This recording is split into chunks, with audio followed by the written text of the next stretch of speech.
community is a combination of working parts, like almost like a gear turning, you know?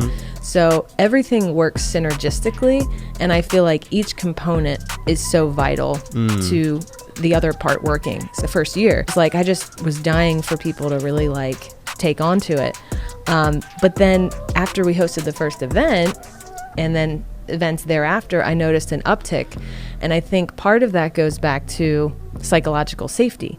If people know each other and start to learn who each other are and start to feel safe inside of a community, they're going to feel so much more welcome and invited to post and share their thoughts. So if you can make people feel comfortable and they start to know each other and they have a confidence that other people, someone will chime in because they know people, I think that drives engagement too. So I really think the events really springboarded the action in the group. On a roll, here we go, here we go.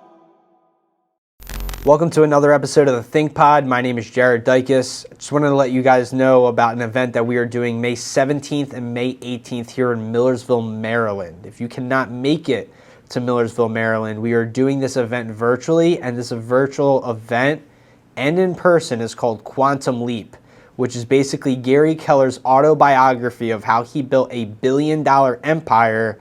And this class will be taught by none other than John Newman, the godfather of real estate. This is an event that you do not want to miss out on.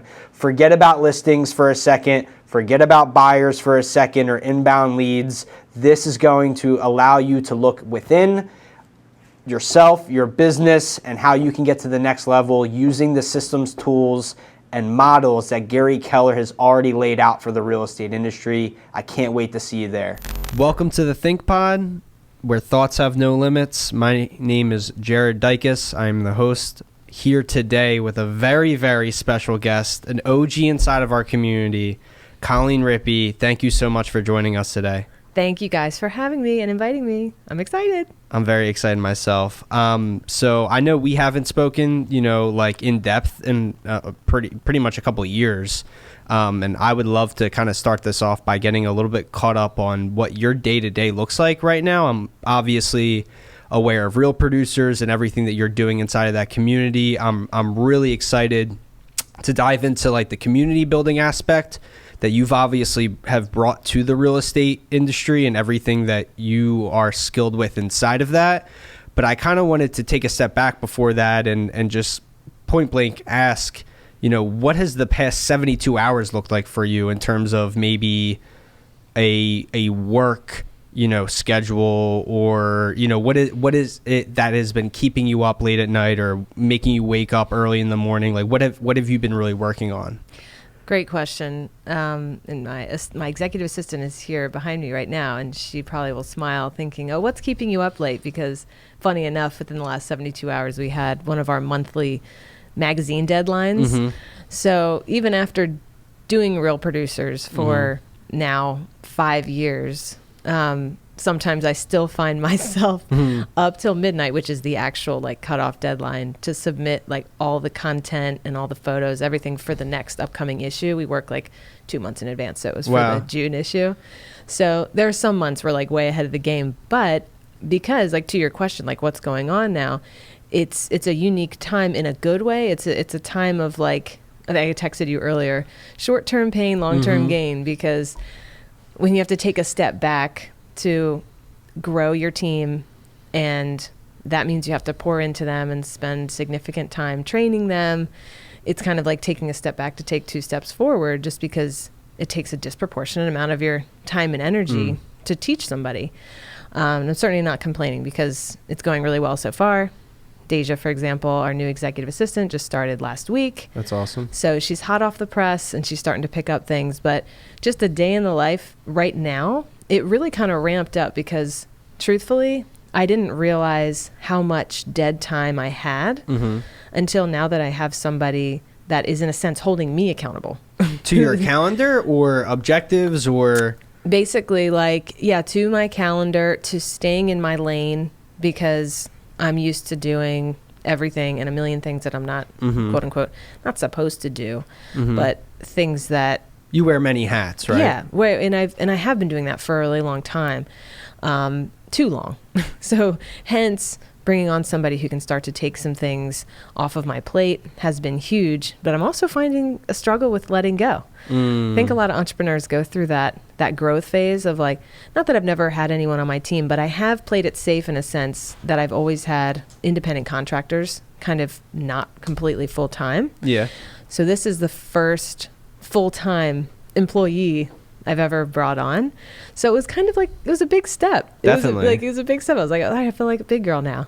Definitely. So it's gotten just a little crazy Okay. lately. Just in the last, obviously, just week and a half, bringing on someone, but it's a good feeling because I feel like there's not that like there's hope. Not that I was like in a dismal place, but it's like okay, like I can look out to the horizon and see how much opportunity is there when suddenly I'm freed up to focus on my strengths, which I hadn't previously been able to do for a long time. And what is that you're looking to lean into more of? Can you shed some light a little bit about Real Producers in itself? And because it sounds like way more than just a real estate magazine. It sounds like a network, a community. Can you shed some light on what it is that you're leaning into inside of that space right now? Yeah, absolutely. So just for anybody who may be listening, the two people who tune into my interview that know me, I'm kidding. That's not a knock against the show, by the way. It's just what the heck, Colleen? Colleen, who's that? So just a step back, kind of what Real Producers is. We launched literally 5 years ago, back in like March of 2017. And kind of the three main facets, I guess, that comprise the community itself include the monthly magazine, which comes out in print and digital. That's the deadline we had last night for the June issue. As number one. Number two, we host regular events for the community because the magazine's one way to bring the community together by just sharing stories, which of course teach people and offer insights. And but then the events actually bring people together face to face in the community. And when I say bring people together, specifically our niche, like who we focus on with our community, is the top 500 producing real estate agents, and that's measured by a blended total of closed volume in units that I have somebody a lot smarter than me actually pull every year, and it reassesses annually. Cool. So that's who the core community is, and then of course we have what we call preferred partners, which are all the affiliated businesses in real estate, like lenders, title companies, home inspectors, stagers, everybody who supports the industry. They are our partners, which really basically means that they sponsor the magazine and our events. And the final piece of it is our online community, which is really as simple as a private Facebook group. Well, and fortunately, I can't even take credit for it because I think it kind of happened organically. It really just took off, and it's a really active Facebook group because we're all a part of a lot of Facebook groups. You know how there's some that are just dead? Yeah. They don't offer value. Nobody posts, so they kind of just, fall off into the ether. But fortunately, this is a really engaged group.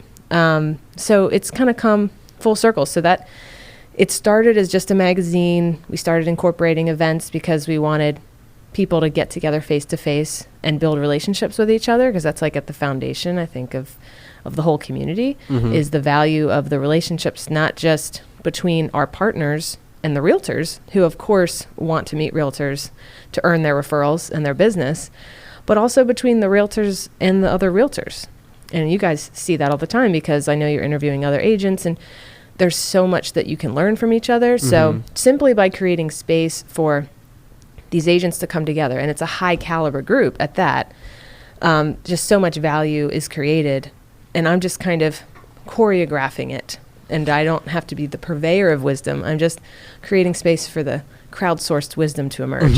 That is a great way of putting things. And I'm curious because I knew your background before was in Cutco, right? Like, yeah. So you were familiar, obviously, with the real estate industry for a while now.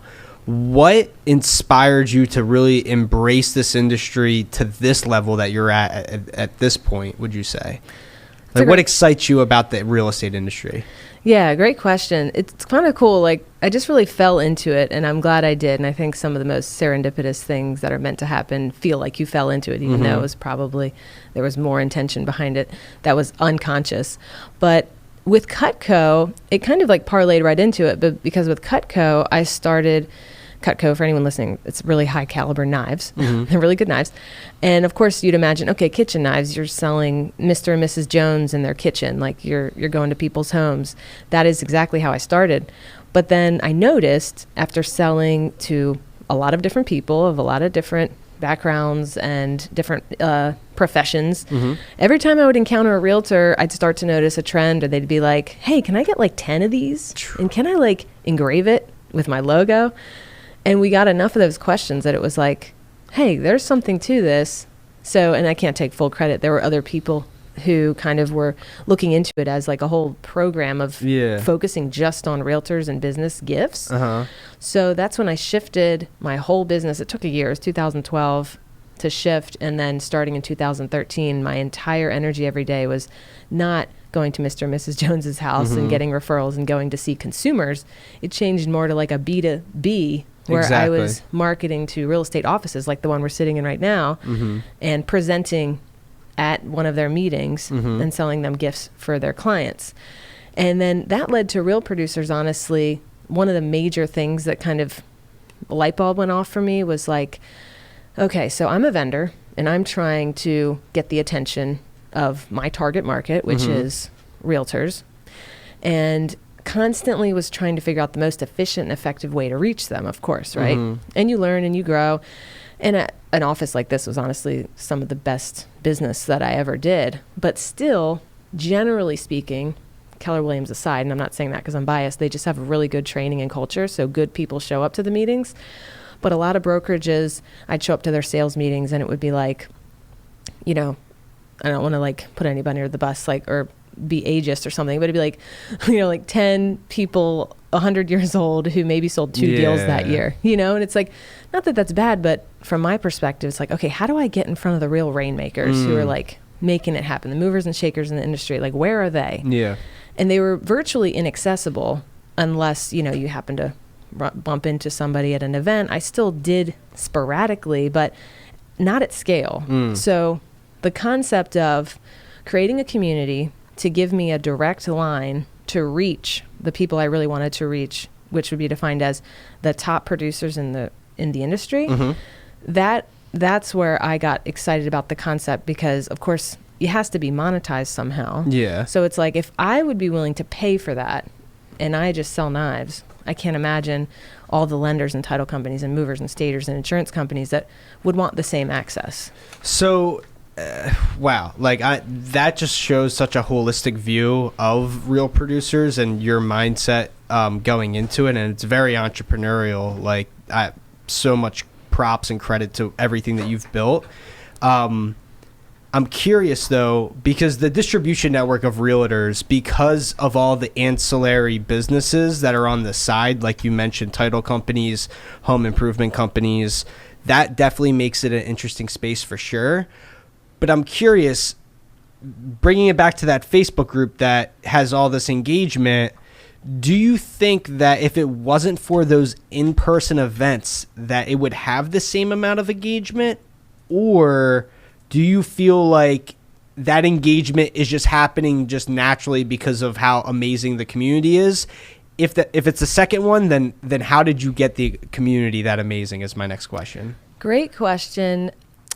My initial thought is like, wow, it's impossible to rewind time and remove that element and see what would have happened. Exactly. However, if I were to just, my gut says that it's, and this is honestly what I pitch to potential advertisers too, is that the community is a combination of working parts, like almost like a gear turning, you know?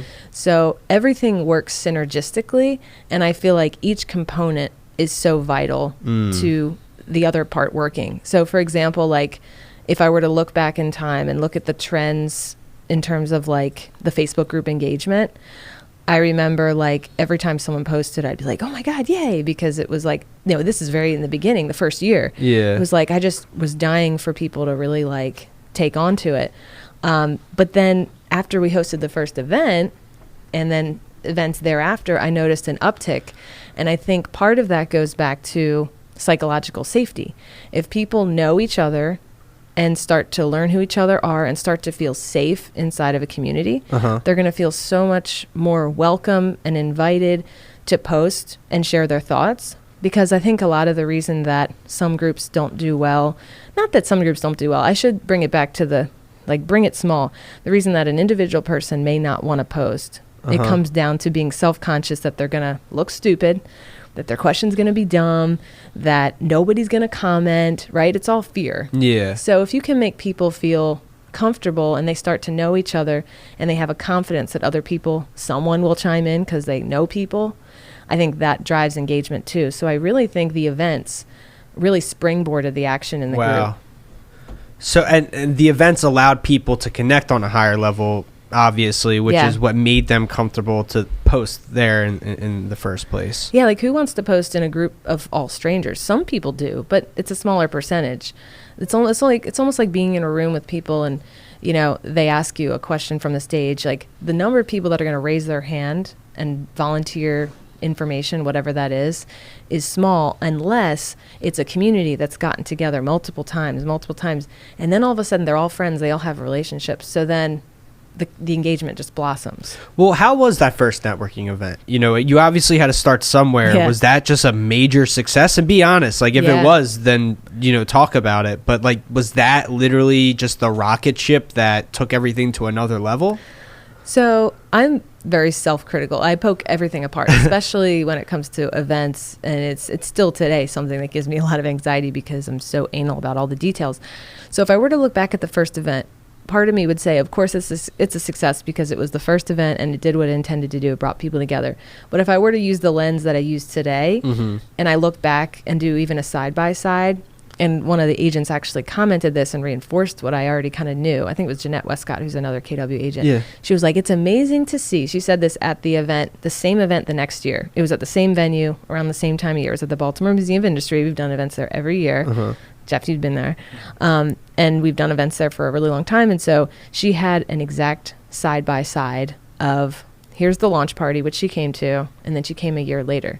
And even that difference, she was like, wow, it's amazing to see how much things have changed over the year. And the example she used, she's like, the first time, it wasn't that it was bad. It's just she consciously noticed that everybody was staying in little clusters. You know, it's like going to a high school dance, right? Yeah, like, yeah. People are going to go and talk to the people they know. And people still do that to a degree, always, everywhere. But it was a little bit more...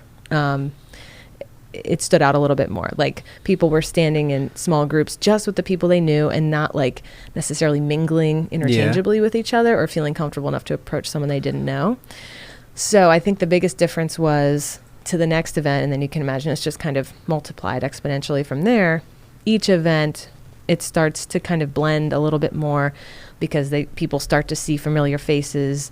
It's not to say it doesn't change ever because we have new members every year. People leave the industry. Yeah, people leave the industry. People fall off the top 500 new people. It's about 25% or so fall off and fall on every year. But it's cool because the new people are walking in to something that feels a little more comfortable, I think, because that foundation's been created. And of course, they have to warm up too, because my goal is to make it not cliquey. You know, which is hard when everyone's in a brokerage, right? It is hard. Yeah. And it's not that it's not going to, I can't control it to a degree because even when I go into an event, I'm always going to gravitate to somebody I know because that's my social anxiety. Like, I'm like, all right, I'm not just going to walk in and be like, hi, I'm Colleen. You know, I'm just like, all right, scanning. Who do I know? Who do I know? Okay, go to them. But then, of course, like once you get a little drink in you gotta calm it down a little bit. And then, okay, now I can like mingle a little bit. But yeah, but I think I've seen the original question, how was the first event? I think great, but of course, as you'd expect at the first event, everyone was just kind of like, oh, this is new. It didn't have the same energy, I think, that later events did. So the energy was different, but even the number of people, turnout, was that different as well? Turnout has gone up, but I was still happy. I think we had like 175 or something like that. Your first event? Yeah. Wow. It was our launch party. It was in May. What year was this? 2017. Wow. And then now that same event has close to 400. So it's gone up a lot. I was also being conservative because like the events also cost a lot and I didn't have the leverage yet to ask for like the sponsorship dollars that I do now. So I don't even know if I could have accommodated 400 anyway. But I also noticed at the early event, most of the people there I worked with Cutco. Like they were my like diehard Cutco fans. Wow. So That's that really also beautiful. helped because they already, like I kind of had a leg up in a way because I came into this already having some relationships, a lot of relationships.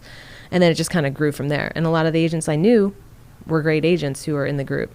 So you talk about great agents and innovative agents, like the top shakers and producers, like the people who are doing everything inside the industry.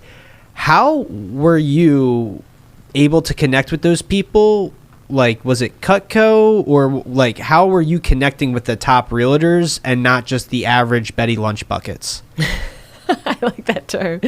So you mean after Real Producers or before? Like Before Real Producers launched, or whenever that happened, what did you just use your prior Cutco connections to leverage that new community, or was there any outbound strategy where you were just taking realtors out for, coffee or something or drinks, and then you're just networking on a more grassroots level? Like, how was it that you got in with the top producers? Yeah, great question. So some of them I knew from Cutco, but yeah, there was a lot that I didn't, because like I said, I didn't have access to them. So there were a lot of new people. So part of my approach was we call it in Real Producers now. And by the way, there's like 150 Real Producers now across the country, just in case anyone's listening, like not the only one. So for all franchises now, when they launch, they call it ramp up. And there's certain things that are now just like by the playbook. When I started, there was no playbook, but it made sense to me to meet, like you said, grassroots level. I booked, like my week was full with a combination of potential partners. So those were like vendors. And I had relationships with them too, some, because I would be marketing alongside them with Cutco. Yeah. Like I remember Rachel Oslin was one of the early ones who signed on. At the time, she was Pillar to Post. Now she's Lodestar. She's still diehard today, part of it. Ryan Paquin was another one. So there were people I had met. So I met a combination of like vendors, potential partners, and real estate agents on a weekly basis. That was like most of my calendar. And yeah, I would take him to lunch, just go to coffee, wherever, meet him in person. That was before Zoom really became a thing. I probably would do Zoom now and more efficient. But, and they were so easy to meet with now. Before with Cutco, it was hard to get a meeting because it's like, what's the approach, right? Like, hey, I want to sell you knives. Trying to give me your time? Like, that was never what I said. But, that's the vibe. It's like, I'm trying to sell you. But with Real Producers, even though it was unproven and like nobody knew, it was still something interesting enough where I was providing something to them, because I would get the meeting by saying like, hey, I'm launching this real estate magazine. I'd love your feedback. And also like potentially I'd love to kind of get to know your story. We might want to feature it in the magazine. So of course, how realtors are, they're like, oh, okay, exactly. I'll take that meeting. So there were some people who didn't meet with me, and that's fine. Because they didn't know who I was, and they probably thought it was some sort of pay to play, which it's not. We don't charge anything for our stories. But a lot of them did meet with me, and that was like the best foot in the door to just go through, talk to them about what we're creating. And, I didn't have anything to sell them per se, but we are monetizing their attention. So I just wanted their buy-in that they thought it was a good idea and that they would participate. Like, can you be a part of this Facebook group? This is after I had the top 500 list, of course, because I would know who I was targeting. But like, I'm going to, join this group. I'm going to send out event invites. It's just like, to make sure I built a presence in the market, to give them a reason to engage outside of just, they want to be a part of the community with the other agents, which it kind of grew to now. But Colleen, you mind bringing that microphone just a little bit closer to you? You can actually move it a little Sorry, bit closer. thanks. Has it been bad for a while? No, it's okay. I can turn it this way. We have to redo it. Yeah. The whole thing. Start over. The whole thing. Hey guys, welcome. Awesome. Is it good now? Is Okay, it cool. good, Jeff? So thank you for sharing all of that insight on Real Producers. What I wanted to do now is just walk you through some scenarios, I like to call them. Okay. I think some of this is going to be interesting, especially hearing your narrative of Real Producers now and where it's going and where it started from in your relationship to the real estate industry. But my first question is, would you rather have, and if this doesn't make sense, just tell me the questions don't make sense, by the way. Okay. In relation to Real Producers or whatever I may ask. 1,000 new real estate agents subscribe to Real Producers, or 3 top producing real estate agents who might not even be in the Maryland area, but were on the $1 million listing added to the network. So again, 1,000 new agents subscribing to the magazine, or just 3 of the most influential realtors subscribing to the magazine and partnering with you to share stories and whatnot. So 1,000 customers, or 3 collaborations, if you want to look at it that way. I think the collaborations would be more valuable. And the only reason I say that too is just because with the real producers model, since I'm not really selling realtors, and since the point of it working the way it does is that it's somewhat exclusive for the top 500, there are actually a lot of agents out there that would love to be a part of the community, but we not respectfully decline, like, sorry, we do give them access to the magazine digitally, but I actually think it's a positive thing to say, like, hey, it's for this group, but like, would love to have you on, like, what are your numbers so far this year? So because it is based on their actual production. So the first one I guess wouldn't really apply, because 1,000 new agents, I would rather not do that, because then it would not dilute the community. Like, it's not, but that could happen over time. Like, it's like, we want to keep it somewhat exclusive to that top echelon. But the 3 influencers, I'm always looking for great insight to add to like our mastermind events. Like, we talked about the launch party, we do like social stuff, but we also do mastermind events. We have our first in-person one since 2020 coming up, actually, in May. When's that? May 18th. Awesome. Yeah, so it's called Rich Agent, Poor Agent. So it's going to be really good. It's about like money mindset, your relationship with money. It's one of those topics. I think it's getting a lot of interest. We have a lot of RSVPs, but it's like really important for this industry, especially to talk about that. But anyway, so I would love to have those connections, because that would be just a great speaker even, or someone to enroll in the community. I think that would actually be really cool and give us also a lot of like leverage and publicity. No, absolutely. I think influencers or anyone to add to that platform that you already have is just going to maximize it, even more. So what if literally the government was like, all right, here's a blank check for an all inclusive 3-day event anywhere on the East Coast. So that's your only limitations. We're East Coast here. Okay. Anywhere in the East Coast, 3-day event. What would this mastermind or event look like for real producers, and where would it be? I've had a lot of people request to do a real producers cruise. No way. That just tells you a lot about realtors. They're always looking to go on vacation. They just want to drink and be on a boat, which I can't blame them for that. I mean, I would love that too. Cruises are weird though. Sometimes you're like stuck on this boat. I don't know. So I mean, my first thought is like Florida, because who the hell wants to be anywhere that's not warm? I guess if it was in the summer, there's a lot more open, but still, we just came out of winter, and I'm like so over it here. So I'm like, all right, let's do this in Florida. And good question in terms of, I never really thought about like what we would talk about. I would probably spend a lot of time crowdsourcing from the community, like what types of things we should talk about, because even though in my role I interact with a lot of agents and we're telling their stories and stuff, I'm still one step removed, because I'm not like boots on the ground with being a realtor and knowing what that day-to-day looks like. So I usually get a lot of ideas on what, even the small mastermind that we're doing on the 18th, that's just a half day. I get the ideas from the community. So I would probably spend a lot of time learning what we should really talk about and just reflect that and have a lot of interaction. That's a huge difference, I think, in our events, is I make sure they're extremely interactive instead of just a sage from the stage, giving a speech or even a panel. Nothing wrong with those events, and we have elements of that in our event, but we make sure we balance it with a lot of small group breakouts, so that like if we're bringing the top 500 agents together, how much value are people going to get if they all show up, listen to one person or an expert, and leave?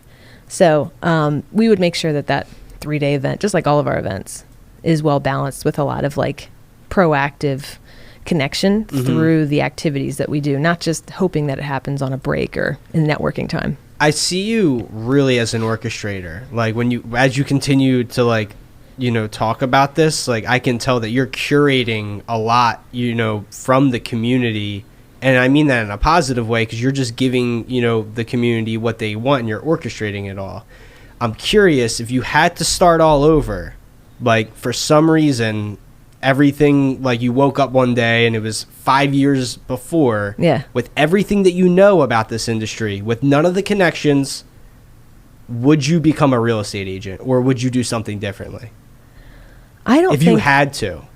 Yeah, I don't think I would, because a lot of people, you know. I love that answer, by the way. When I was with Cutco, everybody was trying to recruit me, and I don't mean that like everybody wanted me. I mean, just like they try and recruit anybody who, like, I had a good pitch and I was good at what I did, so naturally they're like, okay, if you sell knives, like, how much you make? Like, do you know how much you could make if you turn those knives into houses? You know, exactly. Like, I get it. I totally get it. Yeah, the commissions would be higher, more. You know, obviously it's more transactions with the Cutco, but what I don't want, and this is, you know, what I see, is the burnout, the working all hours of the night, being at the consumer's beck and call. Yep. Even if you can grow it to a point where you have somebody's still dealing with that. Yeah. So I'm like, and then if they go away, it's back on you. So I'm like, in my role, even though I'm real estate adjacent, I'm in this industry, but I'm not a realtor.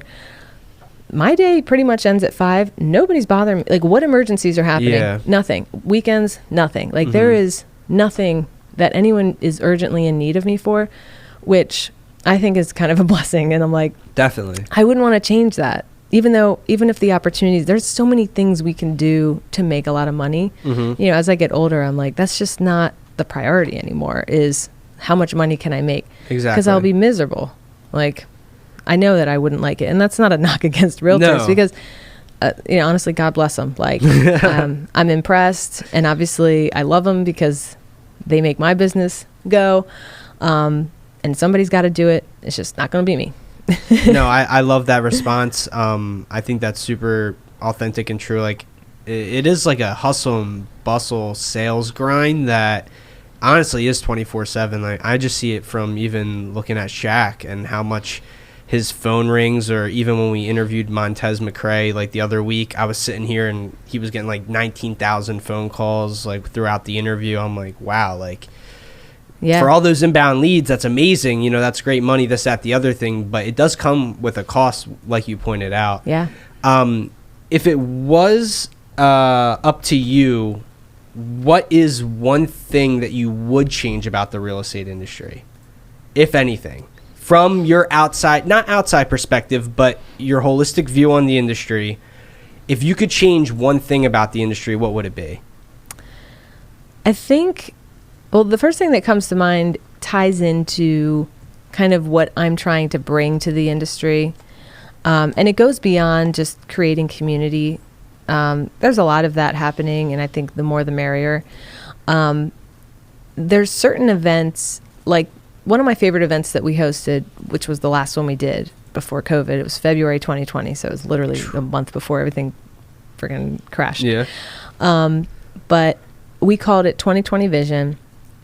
It's still today one of my favorites, and I want to recreate it. And the response was huge, and it was because it was an entire event that was dedicated to focusing on themselves as human beings, not business, because business comes from that.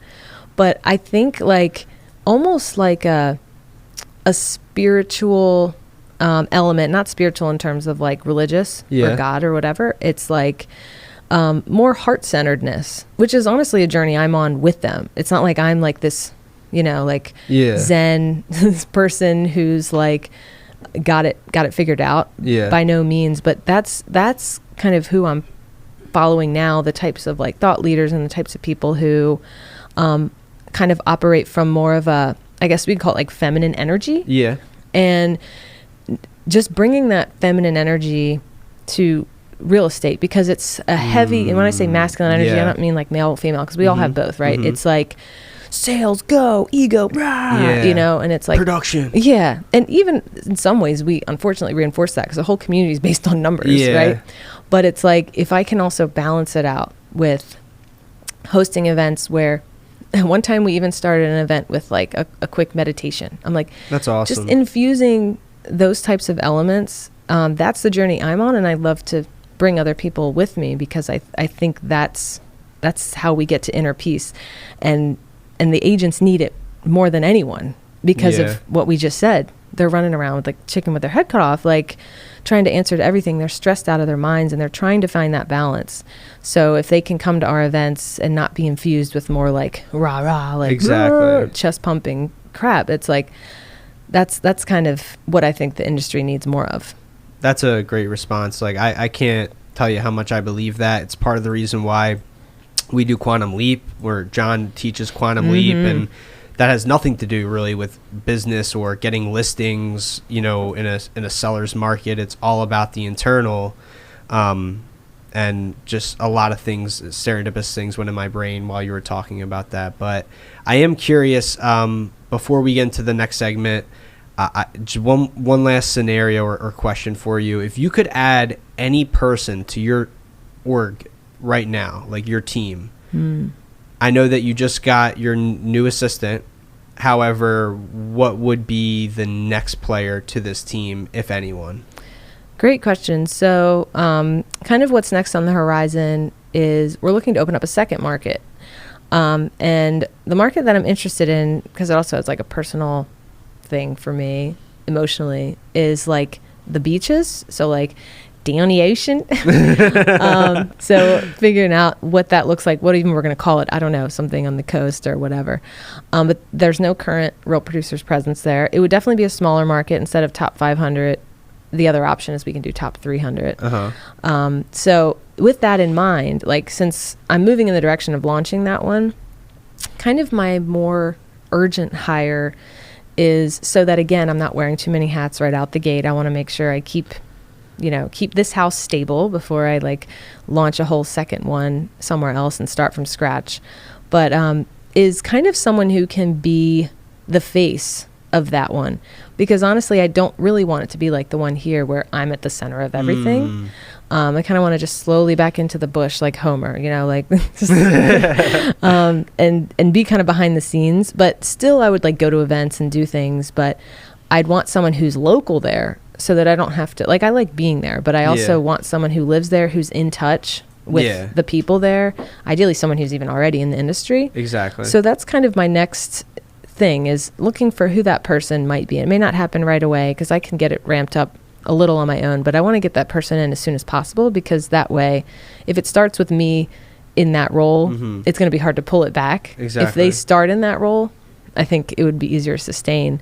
So yeah, that's kind of who I'm looking for next. It's like more of a relationship person. So they'd be more of like a front-facing personality instead of like a behind-the-scenes, like an admin or an assistant. That's cool. And there's a ton of different ways that I'm sure you're already aware of about how you can, you know, find talent like that. And I think that that's a great. So when you say beach, is that like Ocean City, Maryland? Yeah, like I'm trying to work out. I think it'll be kind of like the Maryland and Delaware beaches. Oh, wow. Just because the area, it's not dense enough to do like one or the other. Okay. And I think, and this is what I need to actually talk to people who actually work there, because I want to get an idea of what would make sense in terms of like the territory. Yeah. Because me not being there, I just want to get a feel for like, okay, just because you sell a home in like Bethany, are you also doing business in Ocean City, or are people just literally staying in their lane?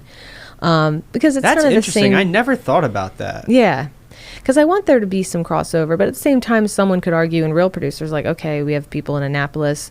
Are they doing business in Bel Air? Probably not. So they don't all have to do business in the whole area. Yeah. But I want to make sure there's not like this big chasm between them, and it wouldn't make sense for them to kind of have synergistic events. And maybe we just balance having some events in Delaware. It's kind of confusing. I don't know any other real producers out of the 150 that are crossing state lines. Yeah, you guys are out expanding the real producers. That's awesome. Yeah. So the fact that it crosses over into 2 states kind of makes it interesting. But I feel like that's the only way we can make it a territory that's viable in terms of having enough advertising businesses and having enough realtor count that it would kind of survive. But even thrive. like even if it was a less amount of people, like there's value, in my opinion, of joining the Baltimore Real Producers if I know that this Real Producers is also connected to people down at the beach or wherever. Yeah. You know, there's a ton of different value from connecting networks, like a spider web almost. Yeah. Yeah. I agree. But I do want to get into truth or trend. Okay. So this is the first time that we're testing this out. Oh, I so like it. I like the if title. this does not work, it's all your fault. All right, Colleen? All right. I'll take the blame. Okay. I'll fall on the sword for you. So the way this is going to work is I'm going to say one word or phrase, and you're going to say whether that is a pure truth or it's a trend. And Do I explain or just you do? one word? Yeah, Okay, you do explain. Okay. Truth. So, life coaches. Is there a truth inside of life coaches? Or is that a trendy thing that you think maybe the past couple of years has really sparked, up? Can I say both? I guess Mm-hmm. both in some ways, because I know there's a lot of people that probably, who am I to say, but probably shouldn't be life coaches at this stage in their life. But good for them if they're confident. Sometimes confidence is all you need, because honestly, like, if you're confident and more confident than the person you're coaching, you can influence them and actually have an effect on them, even if it's misplaced confidence. You know what I mean? Like, even if it's like this, yeah. So to some degree that, but leaning more towards truth, only because I've benefited so much from life coaches across my life, working with one now who I love and who does an amazing job. And I get so much value. It's kind of like a business coach, but it, again, it transcends into life. So I say truth. Awesome. Self-help books, truth or trend? Is there, and I'm guessing you might say both for this, because there's some books that maybe are, truths to you, and then there's some other like fads. What is your opinion on self-help books? Yeah, like, I'd love to draw a line on these, but I'm so like, well, I can see I'm like the queen of like, Can't say both. fine. I'm making rules. All Can't say you both. Can't say both. All right, No, because you have I'm to going to pick say one or both. the other. Yep. I'm going to say both every time. Everyone will. Yeah, it's true. All right, so I say truth, just again because if I think of my personal experience, I've benefited so much from self-help books. There's never a time that I haven't taken away something, even if I thought 90% was fluff, and I'm kind of annoyed that I wasted my time, but I'm like, okay, I at least got something from this, even if it was just reinforcing a mindset that I already had, because sometimes hearing the same thing over and over again, it takes like someone else's voice to make it click. I think the best books for me, and this is just personal to me, are less tactical, because I'm not going to remember the step by step. If it's like super tactical, like like literally tomorrow, I'll forget all of it. If it's more based on like mindset, to me, that's what's valuable, because that's something that sticks with me forever. Cool. There's that awkward pause. Cool. Cool. Door-to-door sales. Door-to-door sales. Will consumers still purchase things basically like 20 years from now, door-to-door? Is that a truth? Like, in the entirety of time, will that happen? People selling knives door-to-door, or is that a trend? Man, that's a tough one. Like, part of me wants to say trend, only because my Cutco friends would kill me, because they're still actually doing well. But technically, it's not door to door, only because it's referral based. So they're going into people's homes, but they are referred and have an appointment set. But are you talking about like literally I'm talking knocking? hitting the pavement. I admire that so much. I do think that I have no data on this. I just have a feeling it's become less successful over time. Realtors who actually do this may beg to differ, and they see a lot of success because it is rare now, and maybe it actually is somehow more effective.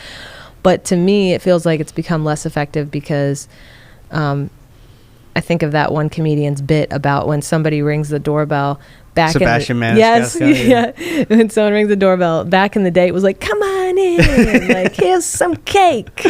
And then now it's like everyone just ducks down, like, get down, like, who's there? Like, everyone's scared, lights go off. They're like, so that is just an example, but it's based in reality. Like, I don't want to answer the door when people knock, and it's not because I don't want to. Well, yeah, I don't really want to be sold anything, and I don't know who that is. So part of me thinks trend, because I think it's trending out because people don't want to be bothered, especially at their house. Okay, that makes sense. Yeah. Florida. I feel like I've never heard of Florida until after COVID happened, Yeah. especially with real estate agents taking vacations down there. Yeah. Is there truth in that state, or is that just a trendy state for right now? I do think it's a little trend, yeah, and I'm part of that trend because I'm I am like, too. because I'm like, oh my God, COVID made us all hate being here in the winter. We already hated the winter, but it wasn't as obvious as when we were like locked down in the winter, and then it just brought focus to the fact that we were cold and miserable, and we couldn't even go out and like be with friends and drink and do things that previously would be able to numb us from the pain of the cold. So I think it's a little bit trendy right now, and I think as things start to like, things are still exploding down there, but I think real estate's going to become sparse, and I think it's going to like peak, and then I don't know, like I don't know if anyone will ever stop wanting to retire somewhere warm and nice like that, but I also think the sprawl is happening because I'm seeing the trends of like places like Charleston and a lot of places in Texas and places that are warm but not quite like Florida and necessarily even coastal start to explode. So I think it'll just kind of start to move north is my thought. Interesting. I keep on hearing about Asheville. Yeah, me too. Isn't that weird? Yeah, like nobody ever talked about Asheville, and now I just keep hearing about it too. Yeah, like I'm about to like go there tomorrow just to find out and investigate. Yeah, like, what's I've never up with been, the place. and I would love to see it. Yeah, it's in North or South. I think North Carolina. One of those. But they should combine. I think they should combine North and South states. I know, it's just so one confusing. Carolina. I know. I can't keep track. Last one on Truth or Trend. Okay. Facebook groups. Well, is there anything bigger than a Facebook group potentially? Like, is it just right now the trend, or is there some actual truth in the platform that Meta has built for? I mean, my hope is that it's truth, so I'm going to say truth. I'm speaking that into existence because such a core piece of the Real Producers platform is built there. But going back to your first question, what keeps me up at night, not literally, but I do think about that a lot, is like, I'm also right now depending on something that's out of my control to facilitate kind of 1/3 of the value that we create. You know what I mean? Yeah. If I think about it that way.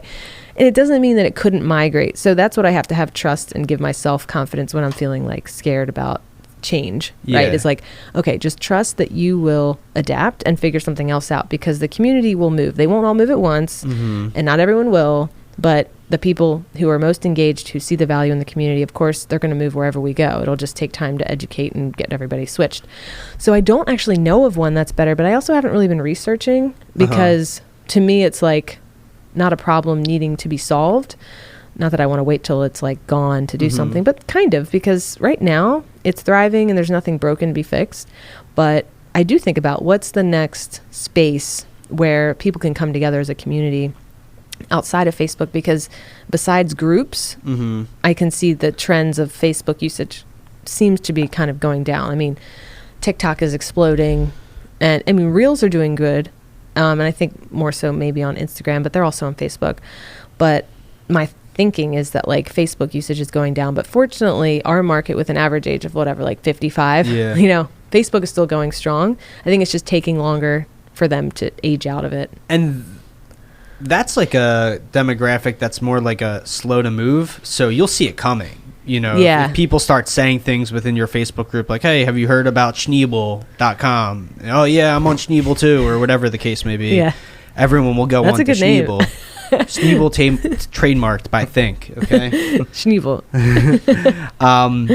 But yeah, that's an interesting. I really wanted to ask you that because, I mean, even through meeting you at college, I think like you saw like a little bit of what we would do on Facebook groups and how that would embrace like community and whatnot.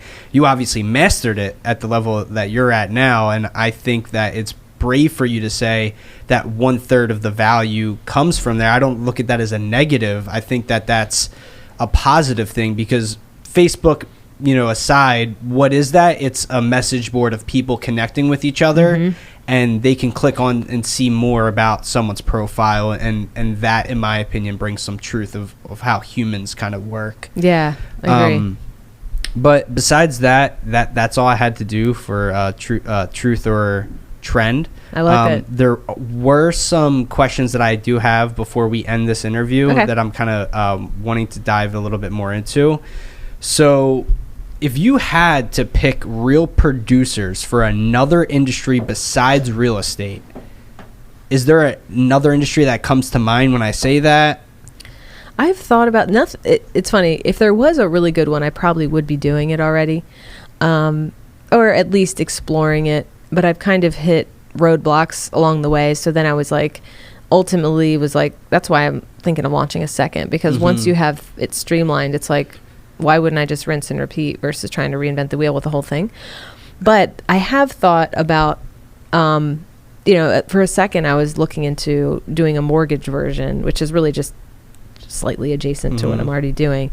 But the roadblock there, I think there's a need for community with lenders because it's the same. They can mastermind and learn from each other, but they're, for whatever reason, less motivated to connect with each other. And it's a little bit more cutthroat than even with real estate agents. Yeah. Because I guess they don't interact with each other on every deal because, they're only on one side of it versus like agents are on both sides. And so they have to have relationships. It's actually beneficial for them to have relationships.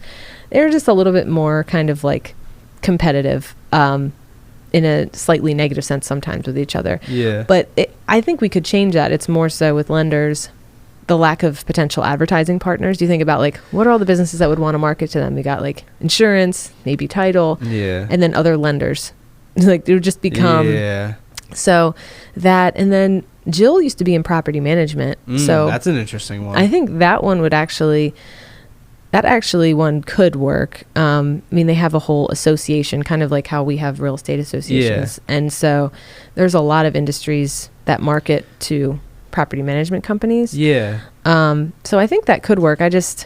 Jill, it kind of got stopped too because I was like, wouldn't that be cool? And she's like, she's so over that industry because she got burned out by it and moved on. She was in it for years. She worked with Bizzuto. She was their corporate trainer. Oh, wow. Yeah. And then she worked with a bunch of different companies. Then she had her own consulting company in property management. And eventually she was just like, no, I'm done with this. I'm so done with this. So whenever I talk about it, she's like, you're on your own with that one. I'm like, ugh. But it would be helpful with her connections. So I wouldn't do anything if she wasn't on board. I'm noticing a lot of property management people are getting into the real estate industry, or at least like want to. Like I'm seeing that from Indeed and whatnot. Just people applying for different positions, and they're like, "Yeah, I was a property manager, and now I'm thinking about becoming a realtor, or whatever the case may be." Yeah. So that would be a really interesting one because both of the networks could kind of feed off of each other. It's true. I was kind of almost like hoping you were going to say like life insurance or something, like financial advising. Like, have you ever thought of that? No. And honestly, I don't really know enough about it. I don't either. I was hoping you would. That's why I was hoping you would say it. Yeah. I don't know. I don't know. It could be. It's just like I guess, like gauge, like what would be a good fit? Like, okay, is there a community that could be created? Usually the answer is yes for that one. But then of course the big question is to make it a business opportunity. Like, okay, are there enough potential advertisers, enough diverse companies that would want to market to them? And I don't know the answer to that. That could be yes. I just know so little about that field. In fact, I like stay clear of it as much as possible, which is why we're hosting that mastermind on money, because it's something that I hate to talk about, but I need to talk about because it stresses me out. And just like everybody else, like we have a warped, relationship with money. So absolutely. I don't know enough about that to say, but there's probably a lot of different industries. But every time I've thought about doing something different, one with our parent company, which is called N2, which is the company that like prints and distributes the magazine, and they are the franchisors. I almost, as much as I love being entrepreneurial, I always like to have some sort of umbrella. Yeah. So like with Cutco, it's like I had this umbrella company of a great product that would handle a lot of the back end stuff. Like I had to get the orders, but then they packaged them, made sure they got delivered. Then with Real Producers now, it's like you handle most of it as a franchise owner, but they still handle a lot of the behind the scenes. Yeah. So I couldn't imagine starting something without their help. Yeah. And also I think it'd be a breach of my franchise agreement anyway. But true that. But they would welcome an idea if I brought it and probably let me test it. But it's almost like I always go back to unless it's something I'm really passionate about or excited about, I'd rather go deep on what I already know and grow that as long as I'm still enjoying myself than try to do a different industry altogether and have to learn from scratch. Yeah, I mean, that makes sense. Plus, I'm assuming there's probably some more territory for Real Producers, right? Like, or is it completely all grabbed up? There's definitely still some open spots. I was toying between a few different options, and I'm the one that picked out this that wasn't even on their list to do the beaches area. It was just one I was like, can we just kind of like draw something there? They have some already defined territories that they're trying to get filled. But I didn't have a strong connection to any of them, and a lot of them were up north. And I was like, I'm definitely not going to like Rhode Island or wherever it was. But what's happening now more and more is there's opportunities to buy them because there's people who start them and move on to something else, or that fall out of compliance, which is like you have to have a minimum, revenue to even justify continuing to have a franchise. So if they can't get that up, then they can't continue, but usually they're already kind of on their way out. So there are opportunities. And is that something you're looking into more, like so there around are other people that I highly respect in the business, like someone who's actually close by who you may know, Kristen Brinley, she runs DC Metro Real Producers, Northern Virginia Real Producers, and she just launched Richmond Real Producers, and now she's looking at like one in Jersey and like another one in like Florida. She's like empire builder trying to take over the world with real producers. And I love that about her, and I admire it, and I learn a lot from her in terms of building systems. We started almost at the same time. And so it's been really cool to see her grow and just develop more and more territories. For me, I've been a little bit more slow and calculated. This market, not to brag, but we are number one in the country for just total revenue for one pub. That's awesome. So my goal was like, let me see if we can maximize one, and more than anybody ever thought was possible, before I even split my energy into 2, 3, or 4. Now I'm looking into 2, and I'm probably going to eat my words later because I swore I'd never do a second. Here we are. They're like, I'm never doing more than 2.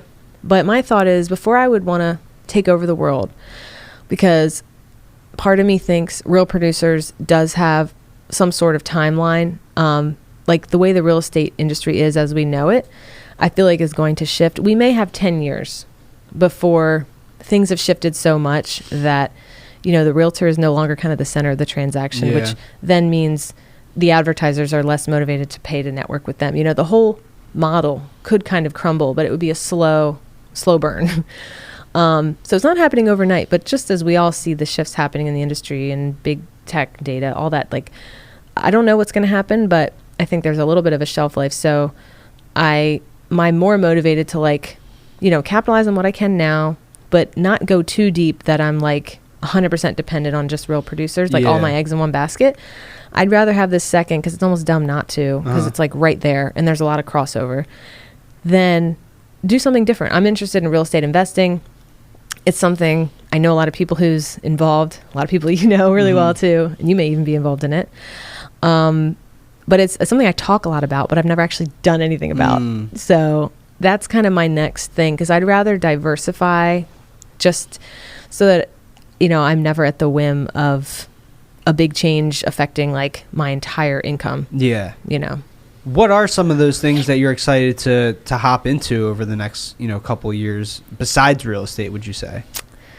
Like the big thing for me is real estate investing. And I think that goes back to like, now that I'm in this industry, it is a different like level of the industry though. Cause working with realtors, it doesn't necessarily have directly to do with investing. But I've just learned, I think, from being in this industry so much, that there's like so much opportunity.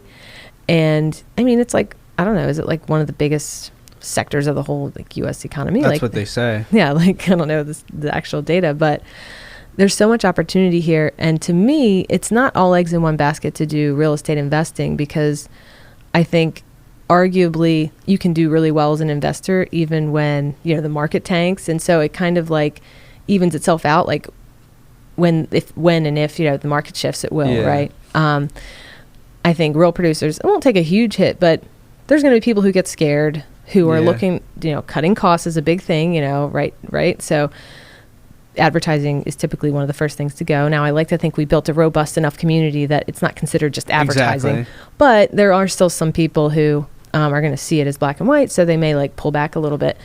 But my goal is so that when that happens, it's like I go harder on the real estate investing, and then I can kind of like juggle both. But other than that, like I'm always just kind of looking for inspiration, like waiting to be inspired for the next passion. But right now I'm kind of all in this space in one way or the other. That's cool. Yeah. Just out of curiosity, have you heard about like short-term rentals and what people are doing with Airbnbs? Very interested in learning about that too. Okay. Because when I talk about real estate investing, like the first thing that comes to mind for me is like long-term rentals, buy and holds where you have them for burr. It's like everyone, it's a burr. Burr, I know. It's a burr. I just reinvest. It's a burr. Yeah. Like I'm like, yo, chill out, dude. I'm not gonna buy a rental property yet. Yeah, exactly. Like, So I don't invest in real estate yet. yeah. But that's a choice, not a choice I'd like to make. But Yeah. not poking fun at burrs. Yeah. But Yeah. No, but I agree. But I would look at all the different opportunities. I just don't honestly know enough yet to say where I'd want to invest my energy, because that may be a better use of or maybe it's all of it, or maybe it's one. I don't know. I have no idea. I know we interviewed an agent on our team, Brant Martinez, who's the starving investor. He was like a Broadway actor from New York. He was in Hamilton, Aladdin, Moulin Rouge. Way. Yeah, I found him on Indeed. He applied for a job, and I like literally called him. It was insane. Oh, I think I saw that on your page. Yeah. Yeah. So he has a whole brand called The Starving Investor. If you guys haven't checked it out, definitely check it out. But he like helps people with different Airbnb investments and like, you know, short-term rentals. And that's a market that I'm pretty much interested in as well. So when I heard you say real estate investing, I know there's the BRRRR, I know there's short-term investing, I know there's just buying a property, period.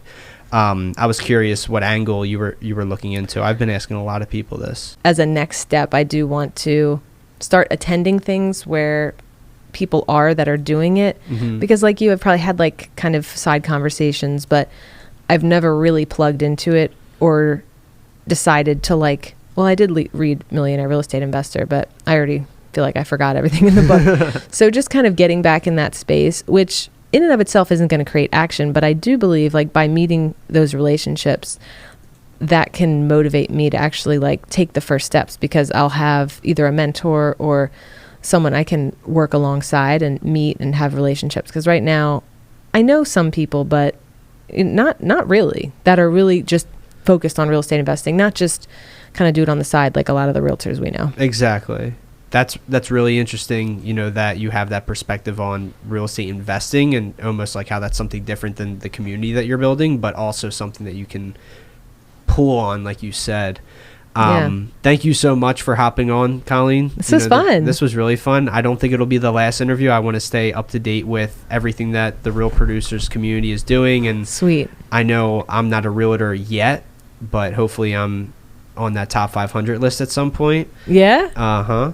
Wait, but you're an active agent right now, right? I am not an active agent. Oh, you're not? Yeah, I'm taking my test in like a week or two. Oh, cool. Yeah. Good for you. Thank you. That's so exciting. I'm not sure where I'll go with it yet, quite honestly. Like a lot of what I do is like on the team level.